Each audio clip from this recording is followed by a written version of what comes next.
안녕하세요. 결혼한 지 3년 된 30대 여자입니다. 남편은 소위 개천에서 용난 케이스예요. 소위 깡촌에서 태어났는데 시아버지는 가족에게는 관심이 없으셨답니다. 그렇다 보니 시어머니가 돈을 벌어 생활을 꾸려나가시며 집안의 실질적 가장의 역할을 하셨다고 했어요. 그런 탓에 어려서부터 일찍 철이 든 남편은 죽기 살기로 공부만 했다고 그래요. 그래도 그 덕분에 좋은 대학에 나와서 대기업까지 다니게 된 거라는 남편이 제 눈엔 너무 자랑스럽고 멋졌습니다. 연애한 지 1년쯤 되었을 때 남편은 저에게 프로포즈를 했고 저도 당연히 좋다고 했어요. 사귀면서 언젠가부터 자연스럽게 결혼에 대해서 이야기를 했기 때문에 이런 날이 올 줄 알고 있었고요.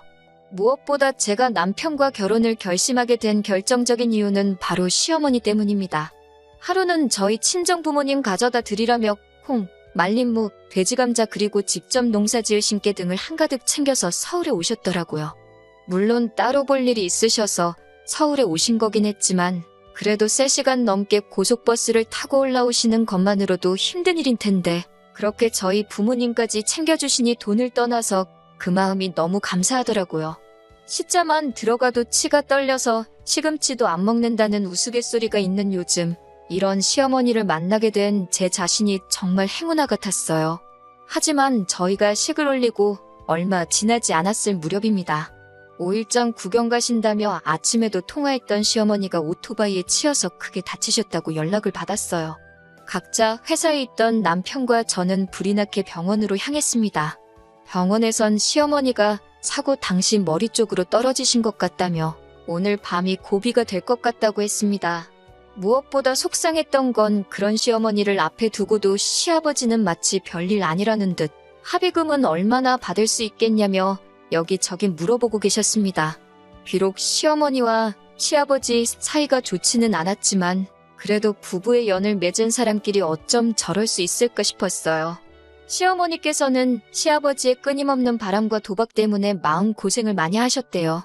그나마 나이가 드시고 더 이상 돈 빌릴 곳이 없어지자 시어머니에게 돌아오셨고 마음 여린 시어머니는 그런 시아버지를 다시 품어주셨다는 거예요. 시어머니를 위해서 제가 해드릴 수 있는 일이 기도밖에 없다는 사실이 너무 슬펐습니다. 생사의 고비를 몇 차례 넘기신 시어머니께서는 결국 세상을 떠나셨어요. 비록 제가 시아버지를 좋아하진 않았지만 그래도 시어머니가 돌아가신 마당에 차마 시아버지를 혼자 계시게 할 수는 없었습니다. 당분간은 저희 집에 계시면서 다른 일에 마음 쓰지 마시고 편히 계시라고 했습니다. 하지만 시아버지는 서울에 아는 친구분들도 없으셨고 남편이나 저는 출근하면 집에는 저녁 시간이나 돼서 들어왔으니 너무 답답하고 심심하셨나 봅니다. 결국 한 달 정도 지났을 무렵 다시 시골집으로 내려가고 싶다고 하시더라고요. 그래도 가면 이웃분들도 있고 여기보단 덜 적적할 것 같다고 하시면서요. 그렇게 시아버지는 다시 시골집으로 내려가셨고 저나 남편도 천천히 일상으로 돌아오게 되었어요. 그렇게 반년쯤 지났을 무렵 시아버지가 저희에게 시간 날 때 한번 내려오라고 하셨습니다. 혹시 무슨 일이라도 있나 싶어서 연락받은 주말에 바로 내려갔더니 시아버지께서 폭탄 선언을 하시더군요. 시어머니랑 두 분이서 살다가 갑자기 혼자 살려니 외롭고 적적해서 죽겠다 하시면서 재혼을 하고 싶다고 하시는 거예요. 저나 남편이나 시어머니가 떠난 지 얼마나 됐다고 벌써 시아버지 입에서 재혼이란 소리가 나오나 싶어서 당황스럽고 불편했습니다. 하지만 저희가 당장 모시고 살 수도 없는데 무조건 안 된다고 할 수도 없는 노릇이었습니다. 옛말에 10명의 자식이 악처보다 못하다더니 정말 그런가 싶기도 하더라고요. 결국 남편과 며칠간 상의한 끝에 좋은 분이 계시면 시아버지가 재혼을 하신다고 해도 반대하지 말자고 결론을 내렸습니다.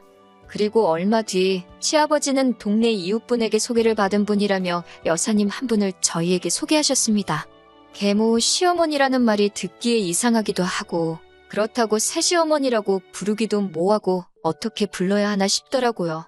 무엇보다 두 분이 재혼을 결심하셨을 땐 이미 저희 남편이 30이 넘었으니까 엄밀히 말하면 어머니로서의 역할은 하실 일이 없었으니 어머니라고 부르기가 내키지 않았습니다. 그렇기에 시아버지께서 그분과 같이 살기 시작하셨을 때부터 저희는 그분을 여사님이라고 부르기로 정했습니다. 제가 돌아가신 시어머니에 대해 좋은 기억이 너무 많아서 솔직히 이렇게 빨리 재혼하신 시아버지도 여사님도 조금은 믿고 원망스러운 마음이 들었습니다. 그렇다 보니 마음의 문을 여는 게 쉬운 일이 아니었어요. 특히 돌아가신 시어머니의 보험금을 시아버지가 어떻게 쓰셨는지 알게 되었을 땐 정말 연을 끊어버리고 싶은 심정이었습니다. 시아버지께선 시어머니가 돌아가신 후 합의금으로 거진 5천만 원 정도를 받으셨어요. 하지만 저나 남편이나 좋은 직장을 다니면서 벌만큼 벌고 있었기 때문에 그 돈에 대해 조금도 욕심을 내지 않았습니다.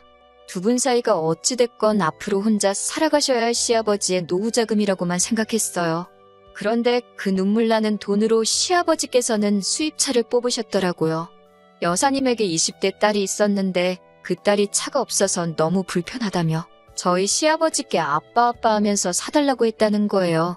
그러면서 시아버지께서 저에게 너도 내 딸처럼 살갑게 굴었으면 사줬을 거라고 하시는데 정말 어이가 없고 솔직히 시아버지지만 제정신인가 싶었습니다. 남편도 어떻게 엄마 목숨값을 그런 식으로 쓸 수 있냐면서 울분을 토하더라고요. 하지만 시아버지는 돈이 그냥 돈이지 무슨 그런 의미를 부여하냐며 어영부영 넘기시더라고요. 그런 태도에 남편이나 저나 엄청나게 실망을 했네요. 비록 남편이 시아버지와 좋은 기억도 별로 없었고 합의금 때문에 사이가 더 틀어지고 있었지만 차마 안 보고 살게 할 수는 없었습니다. 아무리 그래도 부모 자식 사이는 하늘에서 맺어준 운명이라잖아요. 안 보고 살겠다는 남편을 어르고 달래서 사람으로서 도리만 하고 살자고 했습니다. 하지만 시아버지도 그렇고 여사님도 그렇고 저희의 다짐을 시험이라도 하듯 자꾸 말도 안 되는 요구를 해왔습니다. 사실 남편은 저를 만나기 전, 그러니까 직장 생활을 시작했을 때부터 시부모님께 한 달에 50만 원에서 100만 원씩 생활비라는 명목으로 꼬박꼬박 보내드리고 있었어요.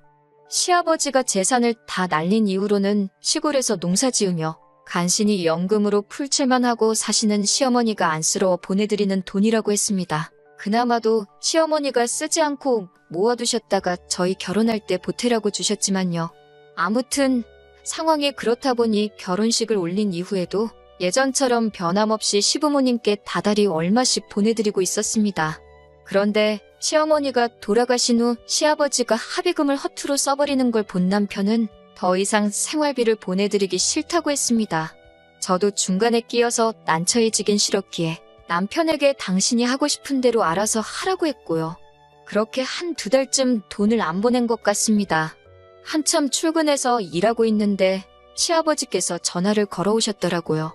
뭐가 그렇게 급하신지 가타부타 설명도 없이 왜 생활비를 안 보내냐고 물으셨습니다. 저는 잘 모르는 일이라고 남편에게 직접 물어보시라고 하니 당신 전화를 안 받는다며 저더러 빨리 보내라고 하시더라고요. 어쩔 수 없이 일단 남편과 통화해보겠다고 하고 전화를 끊었습니다.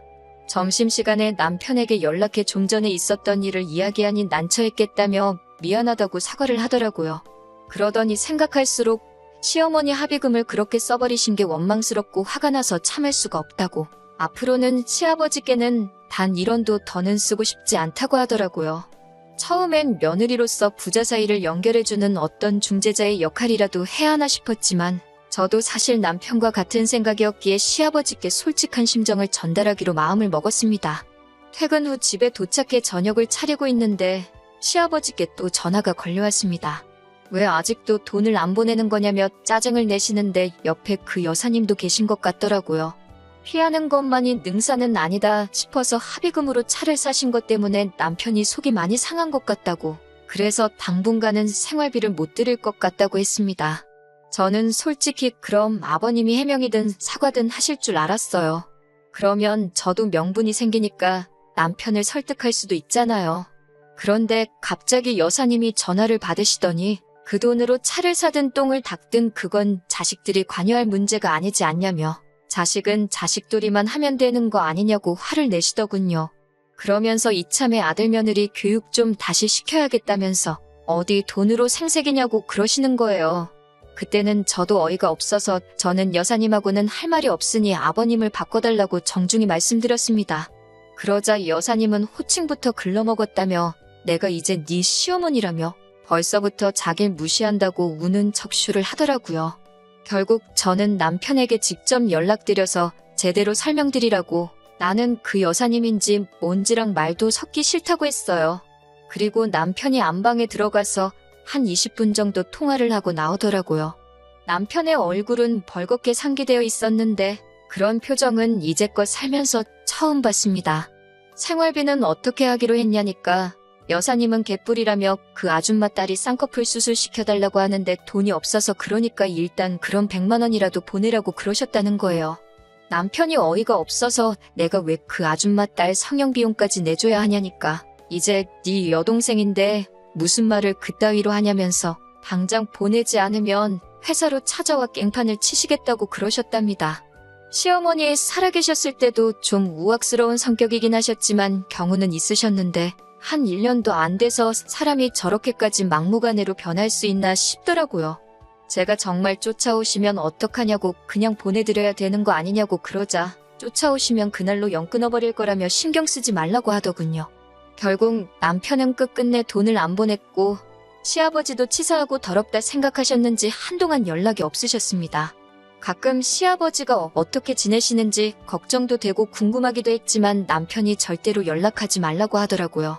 하지만 가끔씩 남편을 바라보면 왠지 모르게 쓸쓸하고 공허해 보여서 가슴이 아팠습니다.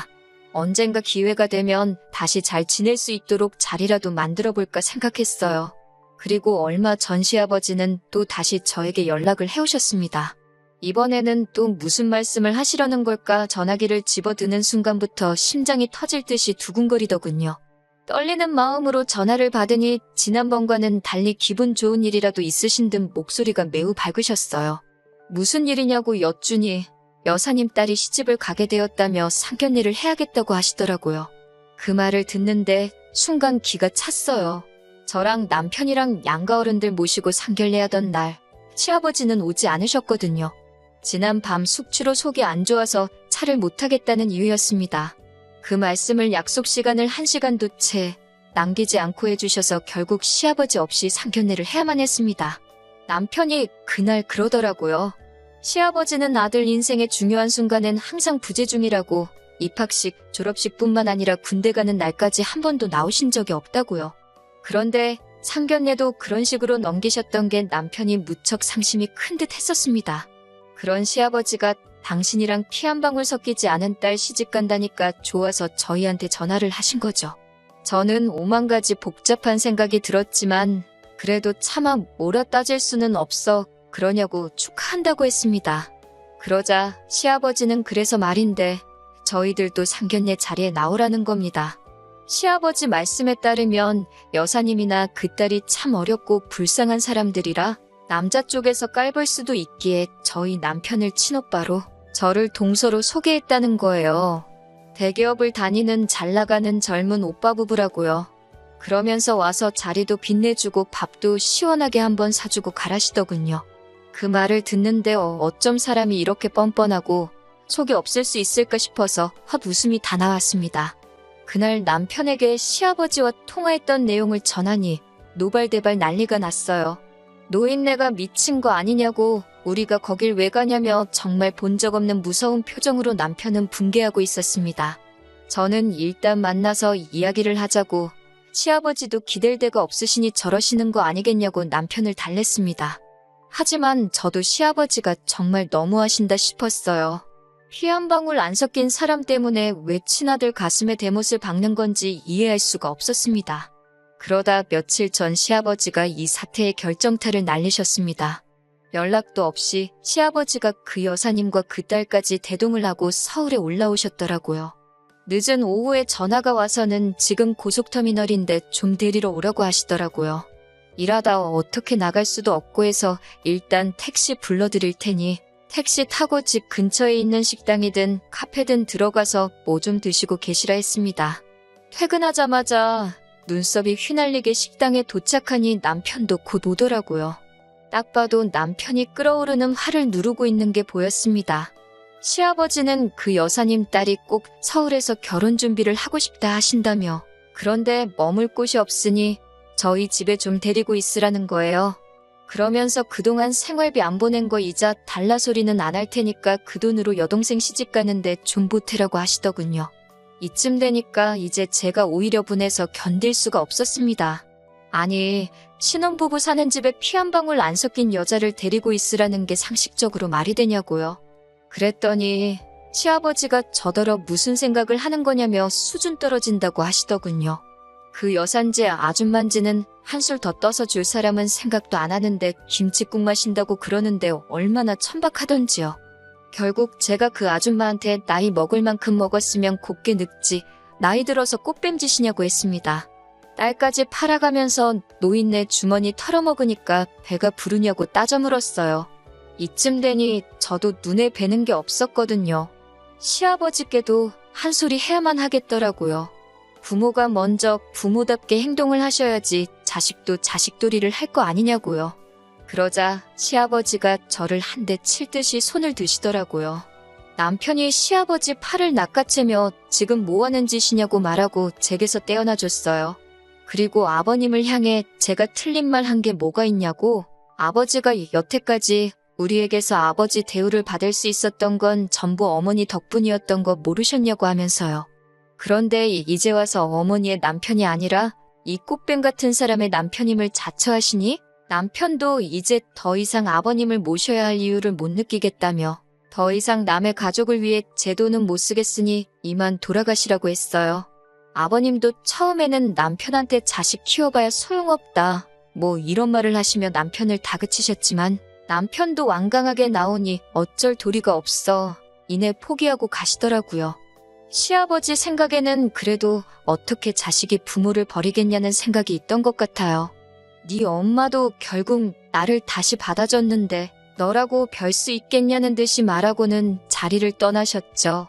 시아버지가 저희 앞에 찾아와 빌게 된 건 정해진 상견례 날보다도 훨씬 이른 어느 날이었습니다. 재혼한 그 여사님이 아버님 남은 재산까지 전부 들고 야반도주를 했다고 하네요.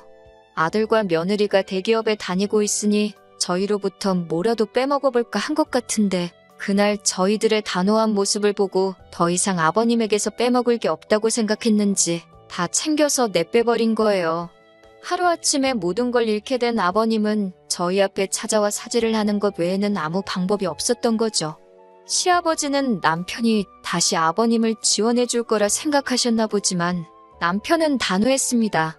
그동안 들이던 액수면 혼자 지내시는데 지장은 없을 거라고 말하고 앞으로는 연락도 이렇게 찾아오시는 것도 없으면 좋겠다 말하며 단칼에 쳐내더군요.